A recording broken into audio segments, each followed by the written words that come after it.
Hello, movie friends. It's still spooky season, so we have yet another Halloween horror-themed episode for y'all. We're going to talk about the greatest scream queens of all time. Yeah, scream queens are iconic and so important to the genre and has helped create it what the horror genre has become.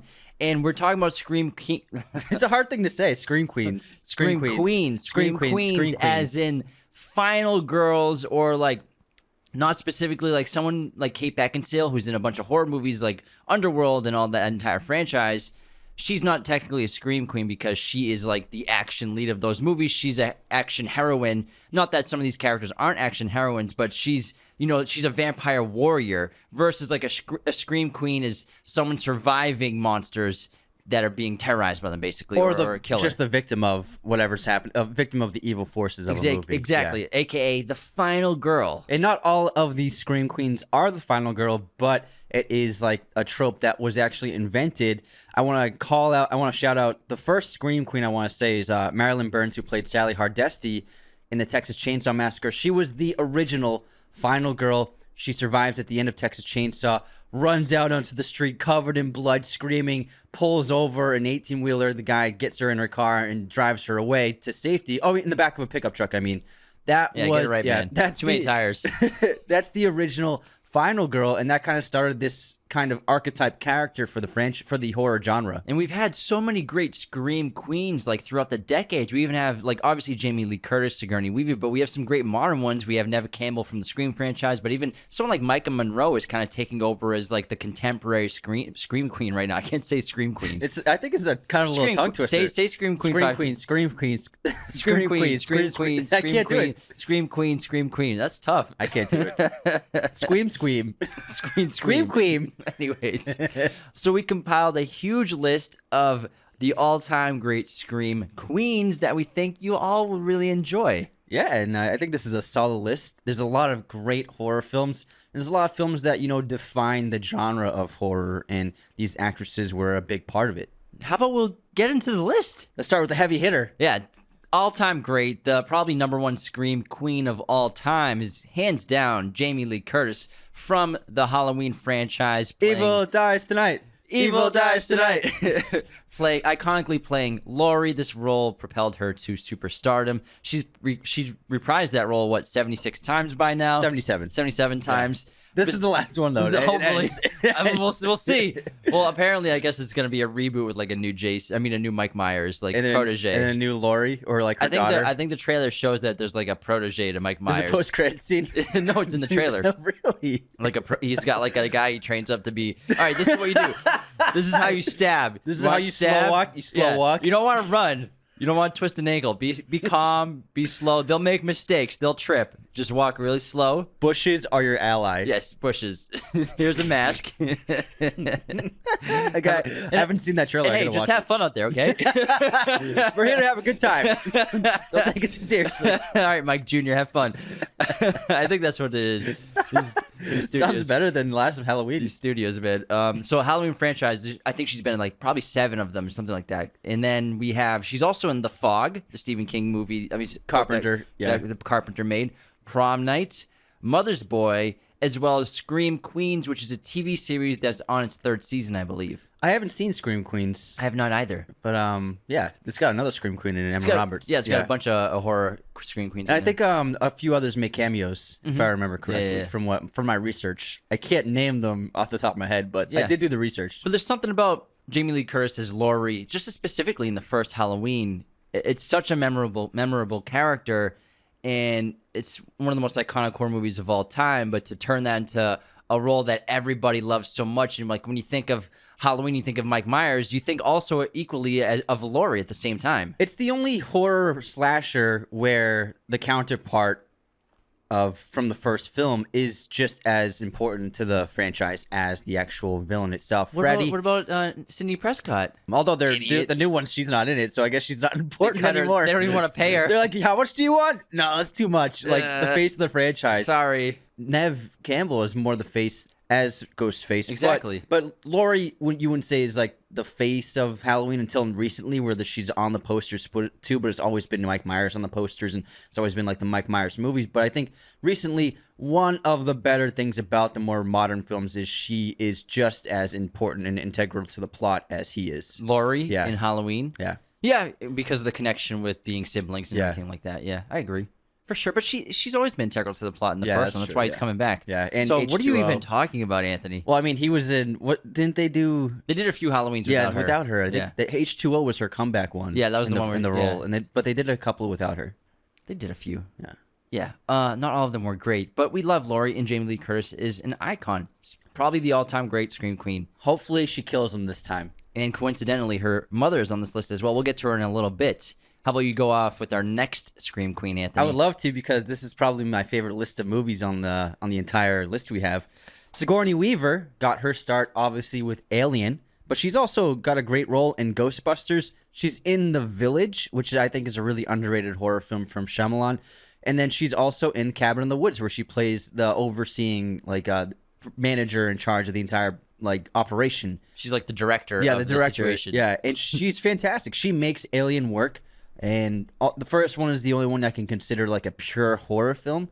And it really is, people like to call it just a sci-fi movie, but I think it is absolutely one of the best horror films ever made. But it really does hinge on her performance, and she carries the film in a lot of ways. And she's great in Ghostbusters. I think that movie has so much charm, great horror, great visual effects. I think that people might forget about The Village and how good of a movie that is. I remember seeing that in theaters very clearly and loving it. And I still think it holds up pretty well to this day. The Village, incredible, and it has an incredible twist ending that we obviously will not spoil for anyone who hasn't seen The Village. Definitely recommend putting it on your watch list ASAP if you haven't checked it out. But even if you have seen it, but you haven't seen it in a while, M. Night Shyamalan, it's one of our favorite movies that he's done. Incredible performances, intriguing, kind of genius idea with a genius twist that blew my hair back. It's one of my favorite twist endings of all time. I think so too, yeah. And the music by James Newton Howard is sensational. Insane cast too. You got Adrian Brody in a minor role. You get Bryce Dallas Howard with her breakout. Joaquin in an early role of his where he just kills it. It's a fantastic film. William Hurt is great in it. So you could argue that Sigourney probably has the best filmography of this entire list. I would say if you're talking about the quality of the films, it's without a doubt hers. And also, Aliens is still a very scary movie. It's an action horror movie. Then Alien 3, Alien Cube, that's a pretty scary movie. You're right. Alien 3 has more horror in it. That's a very horror-esque film. It's very dark, and not just the horror that the horror elements of the aliens, but the horror elements of being surrounded by all those guys. And one of the benefits to Alien 3 that changed it up was there's only one alien this time, because Cameron brought up the stakes with so many aliens, which was amazing. But then I think it was smart to let's go scale it back to just one alien, get back to the roots of the franchise. And actually there is some good horror in it.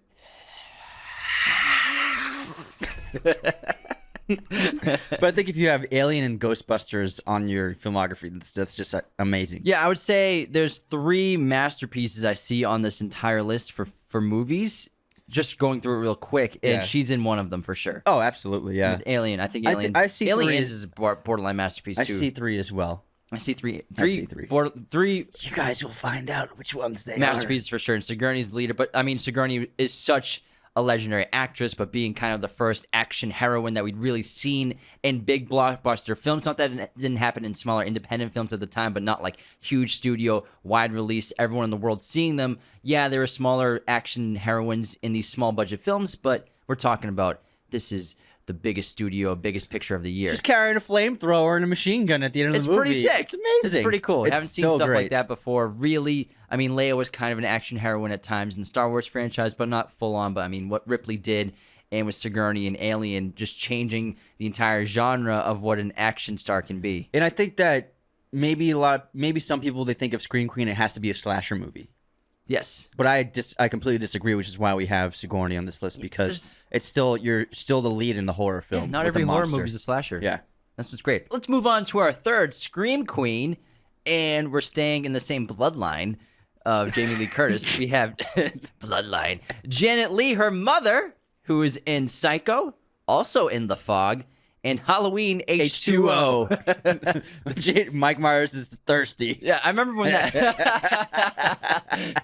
H2O. I can't. What a terrible title. Well, it was like around the millennium, right? So is that the 2000 mark? So everyone was marking like Y2K, 2000. What's going to happen? Store up on food. So for the younger fans, for some reason the media marketed the turn of the century of the year 2000 as like computers are gonna all like explode, or like either like everything apocalypse. There's gonna be like an electric apocalypse where everything shuts down. And then some people were like, "No, the computers are going to take over." But for some reason, we've envisioned 2000 as like the end of society. Yeah, well, it's just the media did it because they're trying to get money. It was on every newspaper. It was crazy. It was for like 6 months. In 1999, everyone's like, "What's going to happen when the year turns 2000?" And they tied it to the Mayan calendar, the prediction of the apocalypse. Some people did, but the media just loves stirring up fear, man. That's what they do. Man, that's how they make the bucks, man. We should start stirring up some fear. What's going to happen in 2023? You better. You're all gonna die. You better keep tuning in this evening to our news program to find out when you're gonna die. We know. Everyone was freaking out, and then the year turned, and everyone's like, "All right, nothing happened." But Psycho, Janet Leigh is the original Scream Queen, and Psycho is one of the greatest horror films ever made. It's really fantastic, and we've done an entire episode of it and how much of a shocker it was for audiences to not just see the film that was so extreme back then with the visuals and what Hitchcock was showing, but also to have the lead character die within the first 40 minutes. Spoilers. Sorry. It's okay. It's a 50-year-old movie. Yeah, that's true. If you were going to watch it, you would have watched it. And that hadn't been done before, even in the horror genre. Yeah, and it's just one of the most memorable performances and one of the most memorable deaths of all time in cinema history around the entire world. Everyone knows the shower scene in Psycho. It's probably the best death. And the great twist of, holy crap, this is the lead actress. We're 35 minutes into the movie and she's dead already. Like, what is this movie? She was on the posters. Everyone thought she would probably make it throughout the entire film. So it was a huge shock for audiences. That's really cool that they've been in the same movies together. And I remember last year there was like an event, I think for the Halloween Kills premiere, she dressed up as her mother. Oh yeah, I saw that from Psycho. Yeah, it's very cute. Yeah, so I think that's really cool that them two just probably have an incredible relationship, and they're two of the most famous names in the horror genre. And you can see how they do have like a similar face, and you can see Janet Leigh in Jamie Lee Curtis. You know what I mean? I hope so. She gave birth to her. She does resemble her mother. And it's really interesting that Jamie Lee Curtis, her first role was in Halloween, which was a no-budget movie from a nobody director, and she acted in that, and her mother was in one of the most legendary movies of all time. I like how she got her break just taking a chance on this movie that nobody even knew about. And also the similarities of the role in a lot of ways. Being tormented by somebody with a giant knife. Mm-hmm. Well, she only has one scene where she gets killed with the knife, but it's pretty interesting. It is pretty interesting. They're both you get attacked with a guy with a knife. All right, let's move on to our next Scream Queen now. We made the parameters of our list actresses and Scream Queens who are in at least a couple movies or an entire franchise. But there are some situations where there's an actress who's a Scream Queen that's in such an iconic role, just one movie really, that people know of or have seen, that's so important to the horror genre that we had to throw it in this list. And this right here, we had to put Shelley Duvall for The Shining. She's only appeared in 2 horror movies, so The Shining and then The Fourth Floor, but no one's really seen The Fourth Floor. How dare you? I never even heard of it until I did all the research for this episode. But The Shining is obviously one of the best and most loved horror films of all time. And I can't not think of the horror genre without thinking of Shelley Duvall in The Shining. And she probably screams more than any other actor in a movie. Maybe, probably. And on set, she certainly did. If it's not on the finished product. Yeah, we all know how she was treated on set in order for Kubrick to bring out that performance inside of her. And also the multiple takes of her really intense scenes. Like, she had to do that stairwell scene, I think, almost 100 times. Yeah, it's really unfortunate. Fortunately, things have changed on Hollywood Productions. This kind of stuff doesn't happen anymore.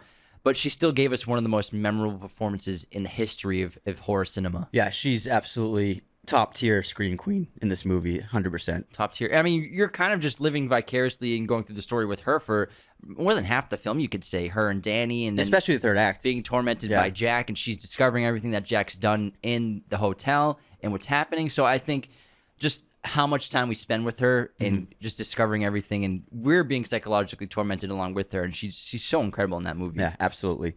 Next up, we have a big-time recent contemporary Scream Queen. We have Vera Farmiga. Marvel star. Marvel star Vera Farmiga. I wrote that on the document. I forgot to say it. That was my big joke. That was my joke of the episode. I missed it. Yeah, you're not. I oh fixed my it for god, you. I have it written. Marvel star. Do you want to do it over again? You can cut it in. No, I can't lie. I don't want to lie. He can't friends don't lie, he man. He can't even do his own joke. Everybody. But anyways, you all know her from Marvel, obviously. But she's in Hawkeye. She plays Hawkeye's mom in the TV show. Little Hawkeye, not main Hawkeye. Little Hawkeye. Hawkeye Jr. Little Hawkeye.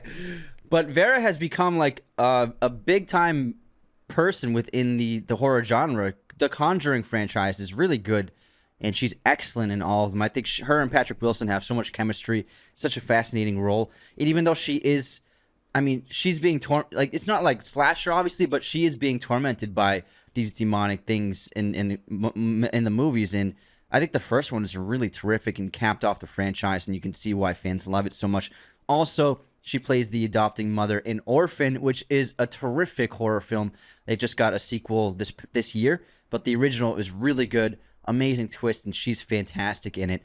And then she plays Norman Bates' mother in Bates Motel TV series, which I haven't seen, but I've heard really good things about that, and she's supposedly amazing. I believe she won an Emmy in the first season for it. Isn't the Orphan sequel a prequel, and it's Orphan Origins? Maybe. Isn't it like it's her first kill, right? Orphan first kill. Yes, first kill, yes. So it's Orphan Origins. Yeah, we made we just made fun of it for like 2 minutes straight in an episode. It is an origin. I can't believe you forgot that. Yeah, it's interesting because she's in a lot of great movies. She's in Source Code. She's in The Departed. And so I used to always, whenever I saw Vera Farmiga, I would think of The Departed or like other movies like that she's been in. But now whenever I see her, I think of horror films and I think of The Conjuring, it's really cool because, like you said, she is like probably the number one contemporary scream queen right now. And if you're gonna choose a Scream King, Patrick Wilson is number one because he has Conjuring and the Insidious franchise. That's true. That guy is all over the horror genre. Maybe we should do Scream Kings next time. Yeah, let's get it. Let's get it going. Although, I think that would be a fun episode. There aren't many guys that survive horror movies. That's the thing. They don't have to survive to be a queen. I don't think. There's a couple to be a king, but even to be a Scream Queen, there's plenty in this list that die. Yeah, there are a few. Yeah, for sure. I agree with that. You don't have final girl. You have to survive, but you don't have to be a Scream Queen to be a final. You don't have to be a final girl to be. But what I'm saying is there aren't many like male characters in horror franchises that make it through all of them, or that make it past one movie. You know what I mean? Oh, I know what you mean. Yeah. But a lot of these are just one movies too. There's a few. Scrolling down the list is way more. Yeah. Anyway. We just started with franchises. It's true. And that was the last one was Marvel star Vera Farmiga. I love this joke. Next up, this is crazy that we have her sixth on this list. Nev Campbell from the Scream franchise, obviously most well known as playing Sidney Prescott, who's constantly tormented by Ghostface in 4 movies, and the 5th one kind of a little bit. Yeah, it's more like the younger generations being tormented. And so she's also in The Craft, but Sidney Prescott it's like top tier for me. Like this list, we were very like objective about it, but I think for me, Sidney might be my favorite Scream Queen of all. I think she's one of my favorite characters of all time in the horror genre, and I think the first Scream movie, top 5 for me all time horror movies for my favorite list, and I think it's just such a special movie. And I love Sidney so much, and Nev brings so much to that role. She's the best performer in every single one of the movies she's in for the Scream franchise. And she's the best actor by far. She's tremendous. Yeah. It's so unfortunate that they couldn't just pay her money. She's Sidney Prescott. I can't believe that. They didn't want to pay her. The movies they make a lot of money. Like you can't afford the star. It's like, pretty wild. wild. Are you kidding me? I'm sure she asked for a sizable chunk of money, but she's earned it. I hope that everyone, when that movie starts to come out, you remember how the studios treated the main character of the franchise. And I found her. Yeah, I found it. I mean, the Courtney Cox, David Arquette are in it. I found that. David Arquette's in it? Yeah. Oh no. Spoilers. Actually, he survived. Huh? No. Wait, did it? Did you I'm trying to remember. I don't want to spoil anything. I'll tell you later. Well, you could just say spoiler, then they could fast forward. All right, there's a spoiler warning right now for the new Scream 5. movie, so I'll give you all a second to fast forward about 15, 30 seconds. Oh, if you haven't seen it. He gets butchered, dude. Yeah, he dies. Yeah, he gets disemboweled. Do you think that's this kind of like a betrayal of Courtney Cox to Nev Campbell to keep starring in the movie? So if she's without in the new her? one? Courtney's in the new one. I think Courtney probably didn't know. I think she signed on and made a contract with them and didn't know that Nev wasn't going to be in it. That's my assumption. Yeah, maybe she negotiated her contract first and then Nev. Yeah, it never seems got like hers. Nev was still waiting to get like the paycheck that she knows That she makes deserves sense. because Yeah. she is Sidney Prescott. It's Makes wild. sense. It's like not having Mike Myers in a Halloween movie. Yeah, it's odd. It's pretty so weird. I have no interest in seeing it without her. I don't think I do either. Honestly. I know they're like whatever. We can just do this with the younger stars and younger casts. Sure, you might get a box office. Jenna return. Ortega is the only big name from the young cast now. Yeah, pretty much. But I'm pretty disappointed. I think it's the wrong move. God forbid you give her a couple extra $1 million, which she deserves and should have. She should be the highest paid person on that movie. Yeah. Hands down. Oh, absolutely. Even if she's not even in the full thing. Like this, She probably still was, but she deserves to get paid what she wants because she's like it is.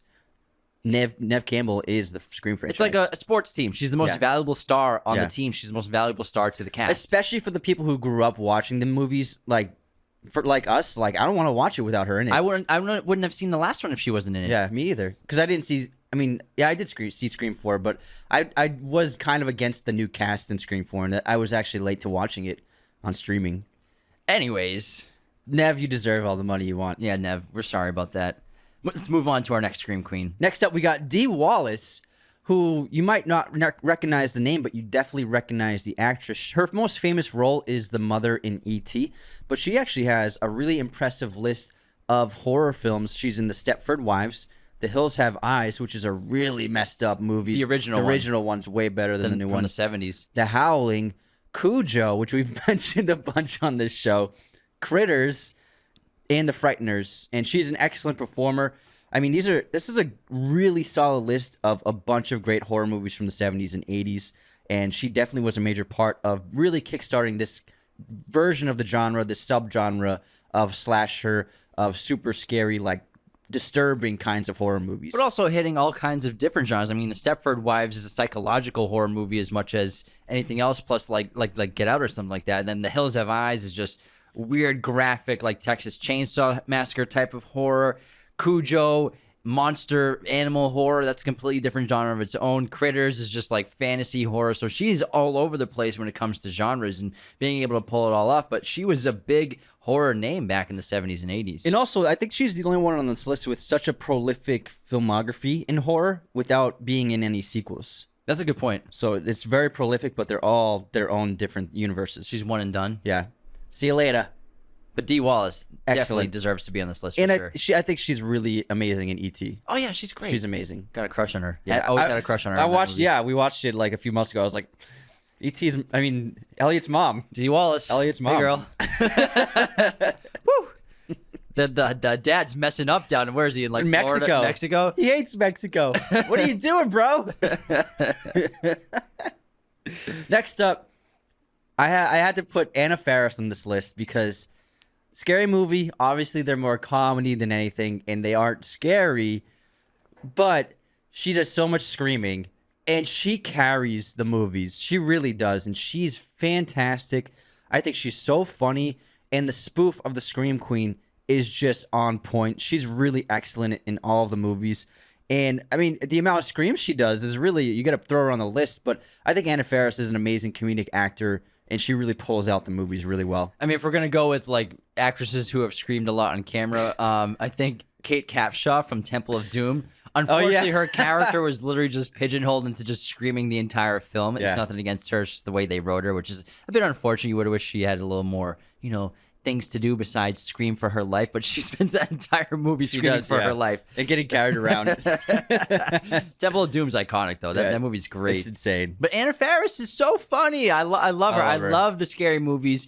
We should do an episode on them. We should, we got to do that soon while it's still October. Maybe we can bang it up for October for spooky season because they are so hilarious. And I think that I wish they were still making them. I think the last one was like the 4th or 5th one. Yeah, I think Scary Movie 4. I don't think she was in the because she's like the lead of them. She's the Sidney Prescott of these movies. And what they did so brilliantly was just taking the biggest horror movies of like every few years and just making an entire spoof out of just one main one. It was like Scream one year and then The Ring for another year. Yeah, like one movie will like basically be the entire plot, and then they'll throw in bits about other movies in it. It's great. They're classic, man. They're so silly and dumb and funny. I think what the Wayans brothers did with them was really incredible, and I think they're so culturally relevant at the times and still are a little bit. They're kind of like little time machines of pop culture for those specific years of time. They're all just like pop even like culture there's references. the Michael Jackson stuff in the third one. Yes, the signs. Yeah. One of them was the sign storyline. I'll need a ride home later. Scary Movie 3 is my favorite. It's great. I love it. Charlie Sheen, and then the guy who's also B Rabbit from 8 Mile. Oh yeah. Bitch. The kid keeps getting hit by cars. Yeah, the signs one is great because there was signs in The Ring. Yeah, because horror movies are always so culturally relevant in the zeitgeist, but I feel like they aren't as much as they used to be. Like every year or so, when a horror movie came out, there was one that like everyone was talking about. It was all over TV. It was on SNL. People were doing bits about it everywhere. It's still kind of like that, but because there's so much social media and so many horror movies that come out every year, there's a lot. Yeah, it's not as much as it used to be. Like when Signs came out, like everyone was talking about Signs. When The Ring came out, it was a pop culture phenomenon. Everyone was watching. Yeah, Get Out was a pop culture phenomenon, but there were still other 5 great horror movies that people were talking about that year. So there's less press for specific single movies. There's also a lot of horror that comes out on streaming only. True. So a ton of horror movies come out every year. It's a crazy amount of movies that come out every year now. Yeah. Because of streaming. But Anna Faris in the Scary Movie franchise, legendary. She's excellent. Moving on to Toni Collette, one of our favorites, who got her start in horror with The Sixth Sense. And after she did this movie, she said she never wanted to do horror again. But in the last 10 years, she's done quite a bit. She did Hereditary, which I think is going to eventually go down as like one of the greatest horror movies of all time in a couple decades. That'll probably be top 25 on most people's list. That's one of my favorite horror movies this century. Absolutely incredible film, and she is the reason why it's so good. And then Krampus is a great Christmas horror movie that we talked about in our underrated horror movie episode. And then Velvet Buzzsaw is another great horror movie that she's in. But Toni Collette might have the best on-screen screaming performances I've ever seen. In acting, because she has so much to do in both Hereditary and The Sixth Sense. And I thought it was so great for her to take a chance on unknown director with Ari Aster and be in Hereditary, because she didn't have to be in a movie. And I think it's great when big actors take chances on newcomers, like Ethan Hawke with Scott Derrickson. Yeah, in Sinister. Exactly. And because they add a lot of weight to the project, and when Toni Collette's in it, you're like, oh, okay, this movie is legit. Because even though she wasn't doing that many movies back then, she was doing United States of Terror was taking up a lot of her time, which she's fantastic in around that time. And then she started Hereditary, I think, once it was done filming the TV show. Yeah, and the rest of the cast in Hereditary was unknown. Gabriel at the time. Burns in it. Yeah, Alex Welff. No one knew who he was yet. Yeah, so I thought it was great for her to be like, let me get back to my roots. Sixth Sense catapulted my career, and I think she respected the genre enough to be like, I'm gonna do this and work with this first time director. Yeah, and Hereditary is incredible, but in terms of just bringing dread to an audience, I think she might be the best at it. I think she might be the best shower of fear and terror on this entire list. And she's great in The Sixth Sense. She was Oscar nominated for Best Supporting Actress that year. Much deserved. I think she probably could have won and would have been great, because she just kills her scenes. Like when she walks into the kitchen and all the doors are open and the shelves. Long take. Yeah, and she sells that scene so well. And in the final scene in the car, like, she gets me crying every time I watch that movie. She might be the best actress on this list. Yeah, she's up there. I would say she is the best actress on this list. She's really an amazing actor. And the monologue in Hereditary at the dinner table is unbelievable. Yeah, Hereditary, like, it would still work, but like it would not be as memorable or as good without Toni Collette inside. Yeah, I think so too. She's so good. Next up, we have an iconic Scream Queen, Sissy Spacek. She was involved in one of the greatest horror films of all time, Carrie, Brian De Palma's film, an adaptation of Stephen King novel, his first novel that was published. Carrie is, I think, one of the most underrated horror movies of all time. And even though she is Carrie, she's a title character and she's the cause of the mayhem, it actually is a very scary movie also for her. She's with her tormenting of her mother, and also just the horror of the character the mystery and unease about what's going on with her. So I think it's okay to put her on this list. She's also in The Ring 2 and in American Haunting. Obviously, The Ring 2 is not the same movie as The Ring, but still pretty good. She did a great job. But I think if you're just starring as Carrie in that movie, which is so incredible, she has to be on this list. And she's, I think maybe, is she the only Oscar winner on this list? On this list? Toni Collette's won, right? No, she hasn't. She's been nominated. I haven't gone through the entire list, but I think she's the only winner. The only winner is she won for Coal Miners. No, Anna Paquin. Oh, yeah, you're right. Anna Paquin won for The Piano. For The Piano. So one of the few Oscar-winning actresses on this list. She won in 1981 for Coal Miner's Daughter. She's been nominated a bunch of times. She's extremely talented. So critically acclaimed actress. But Carrie is... I think you're right. Brian De Palma made that movie. One of the most underrated horror movies. It's not really talked about as much anymore, even though there is a remake done with it starring Chloe Grace Moretz, which I've seen. It's fine. It's for a reboot. It's fine. But I mean, nothing can capture what he did with the original film. And just the third act of Carrie and the ending of Carrie. Some of my favorite moments in horror history are in that movie. I mean, the prom scene with Carrie is so important to the horror genre, as well as what happens at the end of the film. If you haven't seen that movie, I don't know what you've been doing. Get on Carrie. I believe it's streaming maybe on HBO Max or something like that. Somewhere, yeah. It's somewhere. Somewhere. But I love that. And Sissy Space. Let's do one more, and then we'll head to our intermission. How's that sound? Sounds wonderful. Let's do another contemporary modern-day Scream Queen, Abigail Breslin, who you all know probably from Zombieland, as well as Zombieland Double Tap. She's also the young daughter in Signs. She's in... Bo. She's in Final Girl, which is a horror movie. She's in Slayers, Fear, Maggie, and Haunter. So she's got 8 horror movie credits to her name. Might have the most on this entire list. Is Maggie the Schwarzenegger one? Yeah. Okay. So that's like a zombie home invasion movie. I haven't seen that one. But Abigail Breslin, I totally forgot about her when I was making this list. I'm like, she's been in so many horror movies. It blew my mind. Yeah, and she's really great. I watched this movie with her and Matt Damon that came out last year. What's it called? Matt Damon. She's great in it. But she's a very talented actor, and she obviously got her start with Little Miss Sunshine, which she just electrifies the screen in that movie. But this is an impressive list. I always make fun of you for being like Bo from Signs. You're better now, but you used to leave glasses and mugs everywhere, especially in your room on your dresser. There would be like 6 mugs and glasses like just sitting there. I was just waiting, man. I would need a mug, and I'd be like, where are all the goddamn coffee mugs? Listen, Anthony, listen. Swing away. Oh my god! I was just being prepared. Nothing wrong with that. Oh yeah. In case an alien race came to Earth and didn't realize you're gonna hit a mug with like an ounce of coffee in it at them. Yeah, I mean, it'd take him out. Would it not work? It would like sting his eye a little bit. It would sting. It'd weaken them. Yeah, and I'd get in there with the bat. You know, get in there, dog. that was the whole reason why I did it. Yeah, but I love Zombieland. I think it's a great zombie movie, and I really love Signs too. She's great. She's great with comedy too. Mm-hmm. I like the scenes she has like Bill Murray and everything like that. She does it all. She's incredible. 100%. Let's move into our intermission now, everybody. Before we continue, the best way to support Raiders of the Lost podcast is to use our coupon code. Share us with your movie family members and friends, and go to patreon.com/Raiders of the Lost podcast and become a patron for as little as $2 a month. That's it. Every patron has access to a weekly bonus episode.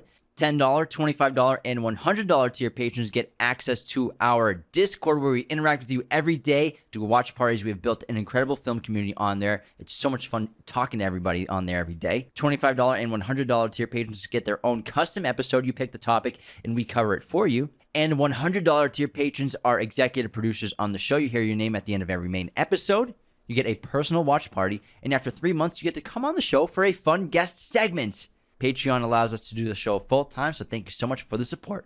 This episode is also sponsored once again by Zavi, the home for popular culture. Zavi is the #1 destination for horror fans, with everything from clothing inspired by your favorite franchises to some of the scariest movies ever made, available to buy right in time for Halloween movie night. There's plenty of horror in the new edition of their magazine, The Lowdown, which is free and online on their website. Zavi went behind the scenes of the latest horror movies, including interviews with Smile, Pray for the Devil, and paid tribute to classics of the genre, ranging from Nightmare on Elm Street to Cronenberg's Videodrome. Use our coupon code Raiders at checkout from Zavi.com. That's ZAVVI.com.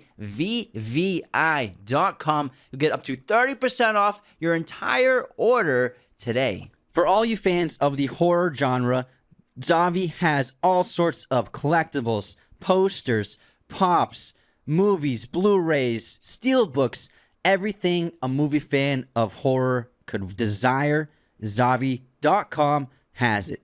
Raiders of the Lost podcast is brought to you by our spooky friends at manscaped.com. Use our coupon code Raiders of the Lost, that's one word, at checkout to get up to 20% off and free shipping worldwide. I recommend getting their Lawnmower 4.0 groomer. It is the ultimate accessory to your grooming needs. Has a 7,000 RPM motor. It's skin safe, waterproof, has a built-in light, wireless charger. You can use this thing in the shower in the dark and even use it as a flashlight if someone's breaking into the house to murder you with a knife.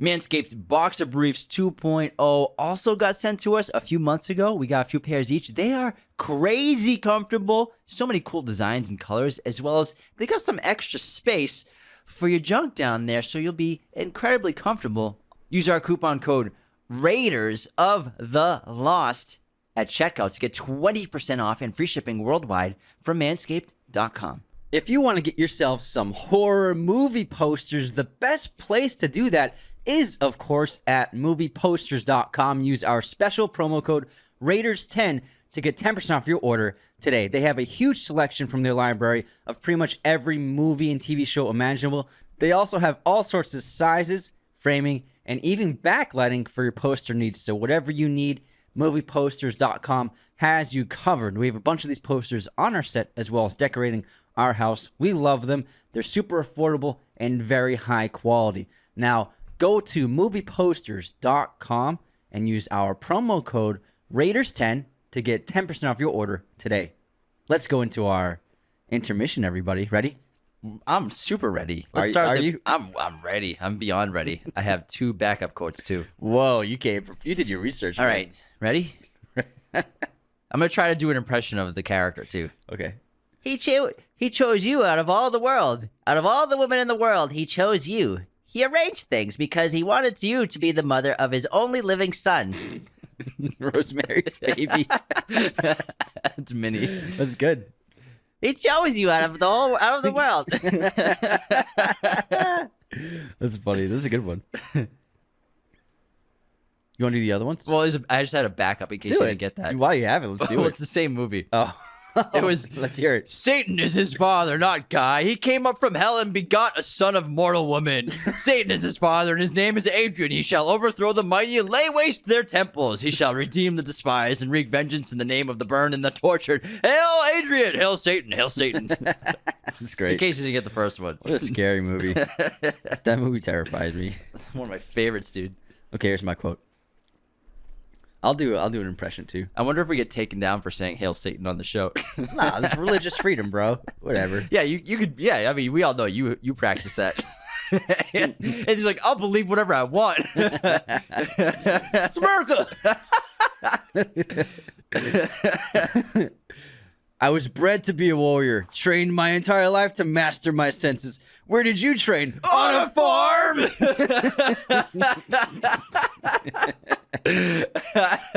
On a farm. On a farm. Oh man, that's General Zod in Man of Steel. Correct, Mundo. I love that line. You got into that. So good. On a farm. I think you like popped a vein. I know, almost. But he definitely pops a vein in that Oh, yeah. in that dialogue. All right, guess this movie release year. Invasion of the Body Snatchers, the original. 1978. Yeah. Dun, dun. Oh yeah. Guess this movie release year. Contagion. 2008. 11. Got me. Nice try. Movie pop quiz time. What horror movie was originally titled The Babysitter Murders? Babysitter murders. Who's babysitting in a horror movie? It's pretty common. Yeah, that's actually true. The Babysitter Murders. Well, let me look through our list. Get out! You can't look at anything. It's actually kind of obvious when you think about it. Nightmare on Elm Street? No. There's no babysitters in that. Halloween. Oh yeah. Where's the babysitter, man? Oh yeah, with the kids. Yeah. Man, I thought you'd get that. Not wrong, man. I did. I thought too much of you. Okay. What? Lawrence Fishburne played a Boston cop in what movie? Lawrence Fishburne, Boston cop. Yo, let's go to that Dunkin' D's, kid. Got back at Parliament's guy. What? Huh.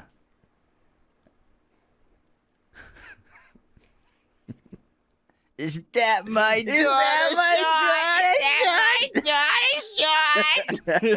Definitely not Mystic River. It is Mystic River. Is it? Oh, Yeah, it is Mystic he's River. Kevin Bacon's partner. Yeah, nailed it.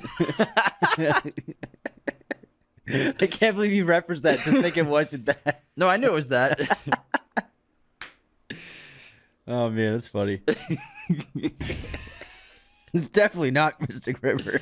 I meant to say it definitely is Mystic River. Okay, we got some unsubscribes today. Who we got?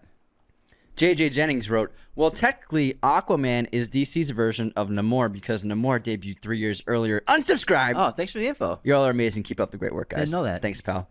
And then Alexander Rodriguez, Patrick Dempsey was never an F1. He's in the Le Mans series and owns a racing team. How dare you not know anything about racing in a movie-related podcast? Unsubscribe! Anthony on that one. Anthony dropped the ball big time. He also says Porsche. And then Matt Lannon, Devil in the White City takes place in Chicago, not New Orleans. Unsubscribe. Yeah, Anthony's just like so many wrong information. Yeah. Misinformation podcast. That's what we should call it when you speak. Well, you said the Aquaman one. Well, I say just the counterpart. Oh, no, you said he was the version. Yeah, kind of. But So, but I didn't say Aquaman came first. Well, no, the way you worded it was that, like, Namor was like, oh, our version of Aquaman. Like, True. inspired You're by right. Aquaman. Yeah, you know what? You're right. So, yeah, you're Mr. Misinformation, too. No, Well, don't act like Mr. This whole Goody podcast is Two-Shoes. gonna get flagged by Snopes. Snopes? Mostly true, mostly false. Wait, what is Snopes again? You still don't, I've explained Snopes to you like 17 Explain times. it again. No, It's you always say, I'll explain it to you later. You don't understand. Did I tell you it's a fact-checking organization? Oh, okay. Gotcha. But no one fact-checks the fact-checkers, which is pretty funny. Oh, so silly. Snopes knows. Exactly. Is that it? That's all. Let's move on to On This Day in Film History. Today Well, what is about, do we have a review? no new ones. Oh, that's okay. No new reviews. Well, I have a supporter of the week to shout out. Who is it? Kevin, our great fan, Kev to the B. Kev to the B. He made us this great fan art, and you've probably seen it on our social media a week back. But he designed Funko Pops of us digitally with his with some program, but they look amazing. He made like perfect looking Funkos of us with our outfits, our hair, the set. Juno, there's a Funko of Juno. So Kevin, thanks so much for that. It was an amazing fan art. So many gift. great inside jokes Yeah. too, with Yeah. lines from the show that Yeah. we say all the time, as well as the references of like Cavill, Timothy Chalamet, Yeah, it was Top terrific. Gun. Yeah, I loved it. It was really, really special. Thanks so much, Kev. That was awesome. On this day in film history, today is October 20th. In 1956, Giant premiered in New York City. In 1963, From Russia with Love, the second James Bond film based on the novel by Ian Fleming, starring Sean Connery, premieres in London. In 1989, Drugstore Cowboy is released. In 1995, Get Shorty and Mallrats are released. In 2000, Bedazzled is released. In 2004, Ouija is released. In 2006, big year, listen to this. Big day, I mean. Pan's Labyrinth, The Prestige, and Marie Antoinette are released. In 2017, A Silent Voice, Only the Brave, The Killing of a Sacred Deer released, and Thor Ragnarok premieres in Los Angeles. In 2019, Watchmen, the TV show premiered. And happy birthday to the late Chris Penn, and then Viggo Mortensen, Snoop Dogg, and John Krasinski. Great birthdays. Yeah. Some big heavy hitters right there. Yeah, big time. My streaming recommendation is going to be I Saw the Devil. We talked about it in our underrated horror movie episode last week. If you haven't seen it yet, I'm just putting it on this list right now. Go check it out ASAP. It's about a serial killer who gets tracked down by the husband of one of his victims. It's incredible. South Korean film. Very disturbing. but very good. And it was on, where did I watch it on? Was it HBO Max? No, Hulu, I believe. Hulu snagged it. My recommendation for today is Source Code, Duncan Jones' second film with Jake Gyllenhaal and Michelle Monaghan. I love it. It's one of my favorite sci-fi movies of the century. If you haven't seen it, highly recommend you check it out. Let's get back into our Scream Queens episode. We still got quite a few left. Last one we did was Abigail Breslin. Let's move on to Sarah Michelle Gellar, who we all know from Buffy the Vampire Slayer, Scream 2, I Know What You Did Last Summer, Scooby-Doo, and The Grudge. Very impressive list. Really, TV and film for sure. I Know What You Did Last Summer was huge. That was such a pop culture phenomenon, and she starred in the sequel as well. It's just like, it was like a kind of like a Scream-esque movie, but instead of a ghost face, it's like a fisherman with a hook. In like his fisherman raincoat. It's actually a really fun movie. It was spoofed really well in Scary Movie, the first one. But it was like a huge movie. I think it was it's still considered one of the most successsul horror movies of all time. The first one. It was a massive success. Let me see what the box office was for that. But also Buffy the Vampire Slayer and The Grudge is actually a really good American adaptation. Obviously, the Japanese one is way better, but still, for an American version of a Japanese horror film, they did a pretty good job. Wow, $126 million. Very successful. That's crazy. Yeah, very successful. Holy That's crap. why they made so many. They just made a TV show, remember? Yeah. Last year, but I think they canceled it after one season. And I mean, Scream, the first one, made $173 million, but it's pretty rare for horror movies to make that much money. Yeah. And Cape Fear made $182 million. Whoa, I didn't know that. That's one of his most successful movies then. Mahdi's, yeah. By far. But Scooby-Doo is great too. This is a good kids horror movie. Oh, yeah. There's some spooky You stuff see they're in there. remaking it, we're rebooting it into an animated series, but there's no Scooby. There's no Scooby at all? There's no Scooby at all. Does it have all the other characters? It's got all 4 characters, but there's no Scooby. Wait, they're making a Scooby-Doo series without Scooby-Doo? Well, it's a Velma series, so Velma's the lead, but Scooby's just not in it at all, but they have everyone else. Everyone else... What? The 4 leads. Shaggy in it? Shaggy. Well, yeah, his name's Norville now. What? Norville. So it's not Shaggy anymore. But Scooby's not even in the show. Maybe they couldn't get the rights to Scooby? They have the rights to they have the rights. Why wouldn't Scooby be in it? They said that the creators said that that's what made it a kid's show.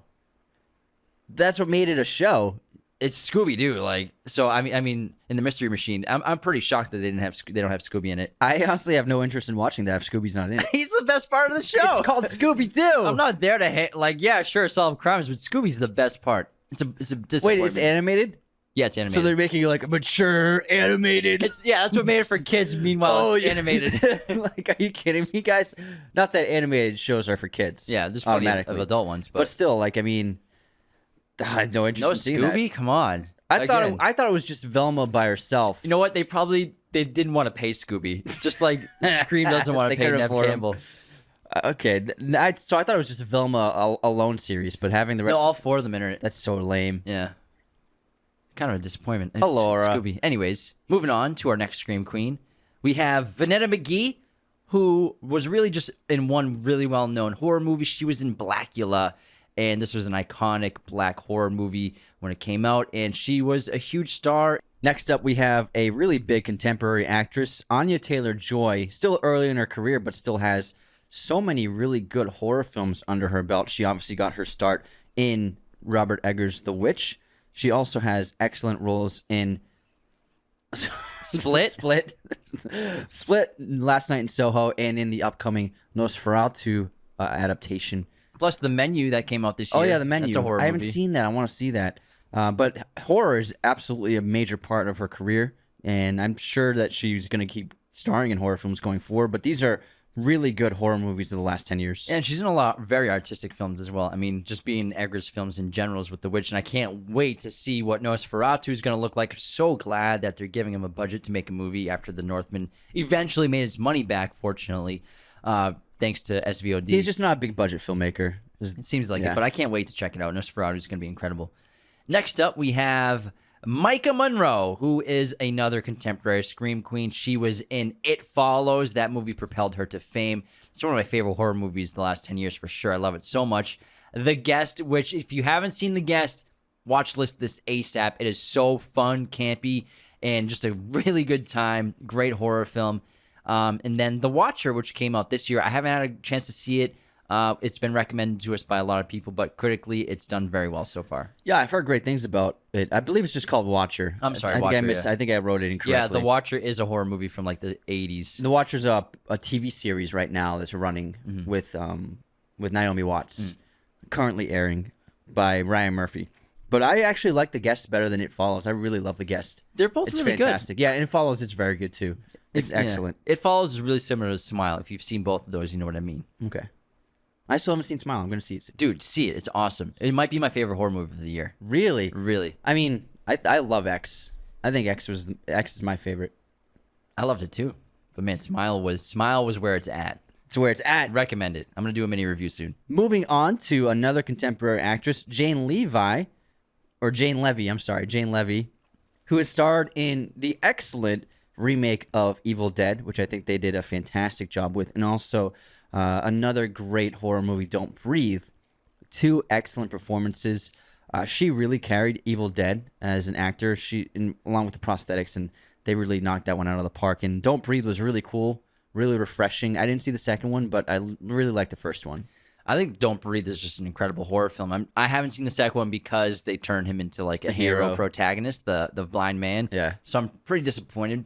I thought that he could be a great new horror icon, but I think they took the wrong step they went in the wrong direction with that franchise. When I watched that trailer for the first time, I was shocked. I was like, really? What? I was so excited to see the trailer because we loved it. The Worked first because one. he was a great movie like monster. Yeah. You know what I mean? He's a new horror icon. He could have been. Could have. Blind Man could have been there, just like what's his name from Sinister could have been.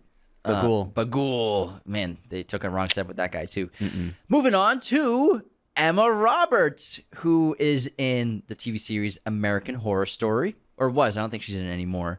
She's in all the seasons. Is she in all seasons? Yeah. Okay. Scream 4, and then Scream Queens. And American Horror Story has been like a synonymous thing in the horror genre like the last 8 years. I've heard the first season's incredible. I haven't seen any of them. Check it out. I haven't seen any of them, but they look cool, and I like how Ryan Murphy changes up the genre every year because it's an anthology season, and how the same cast returns. Because Evan Peters is in them, and also Sarah Paulson's in all of them.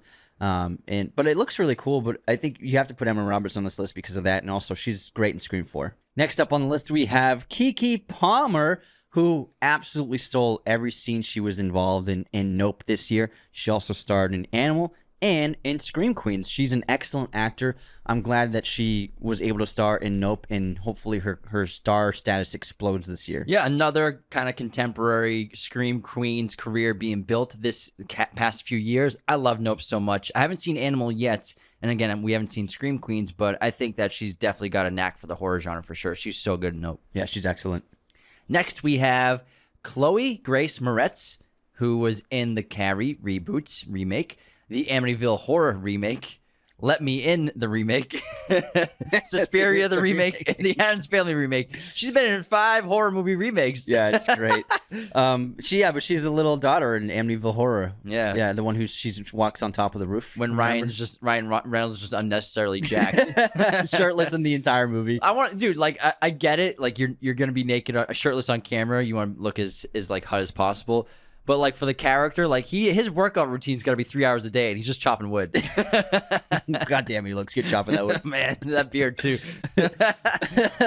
But Chloe Grace Moretz is such a talented actress, and we've been following her career for so long. She's Hit Girl. She's one of our favorite superheroes in that, and she's worked with Scorsese. She's worked with so many great, prolific directors and filmmakers, and she's just such an incredible actor. Yeah, and I put her pretty low on this list because in Amityville, she's a kid and she's little in it.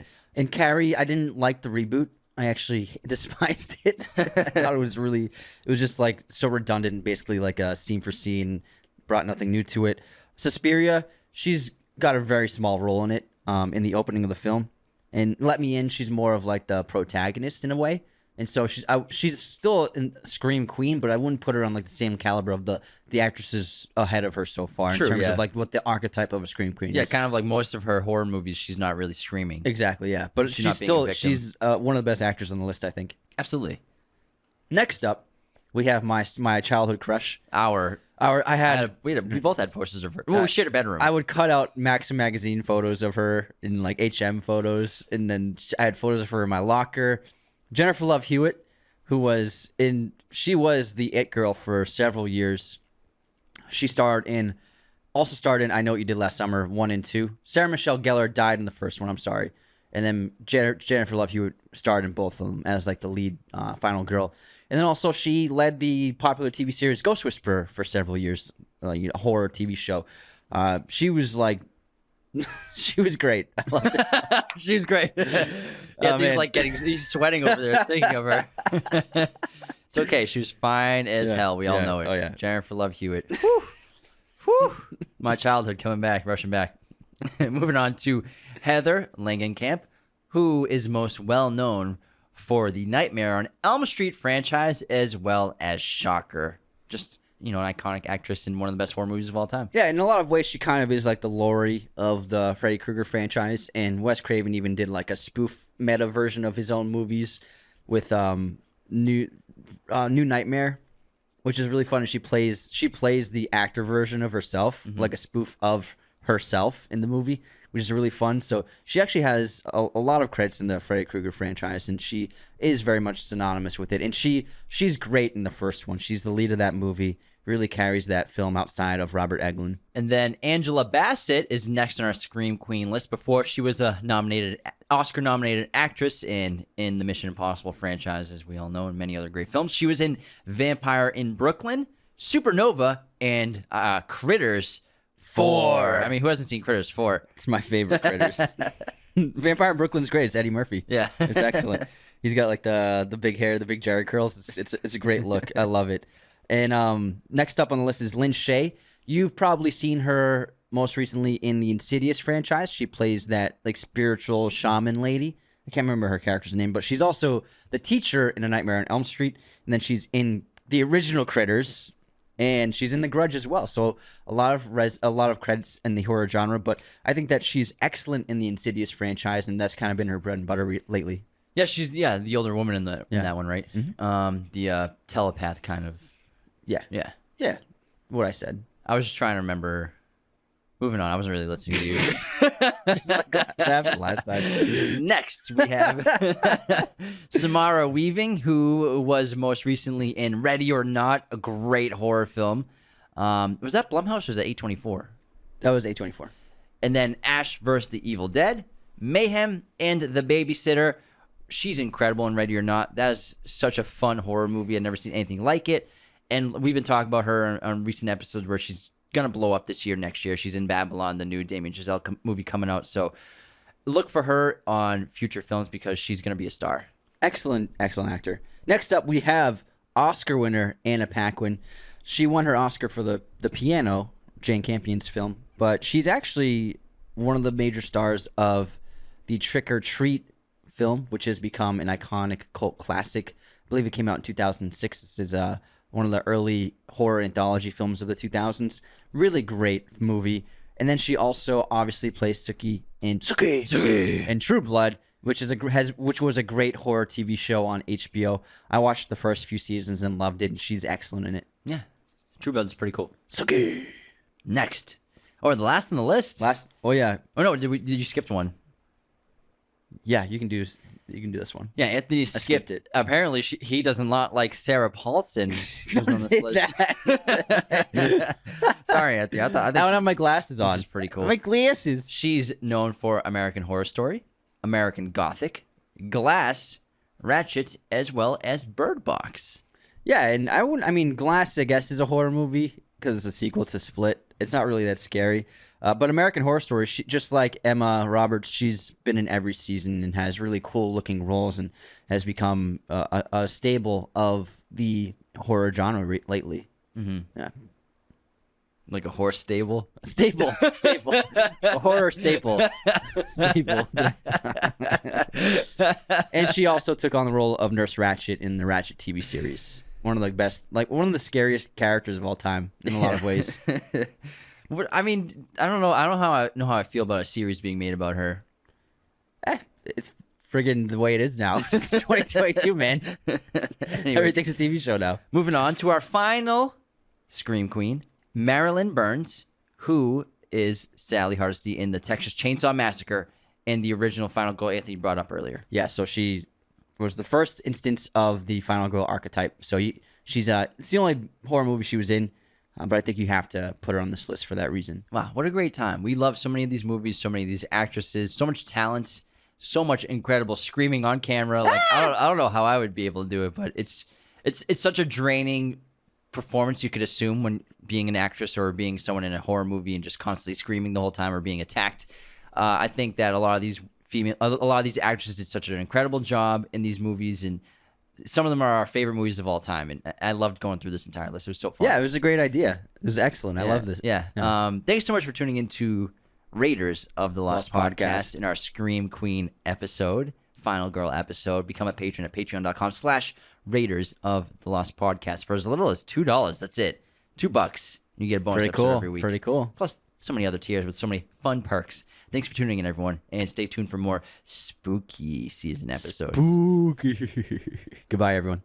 This episode of Raiders of the Lost Podcast was executive produced by our chosen one patrons: Luke Exelston, Tyler McFly, Darren Singleton, Anthony DeMeo, John Agraz, Becca Keene, Cody Moen, Benjamin Cook, Calvin Cam, and Lauren Smertz. Thank you for watching Raiders of the Lost Podcast. Be sure to hit that subscribe button, hit the like button as well, notifications for sure. Listen to the show on Apple Podcasts, Spotify, everywhere you can listen to podcasts, and be sure to check out this other content we have on our YouTube channel.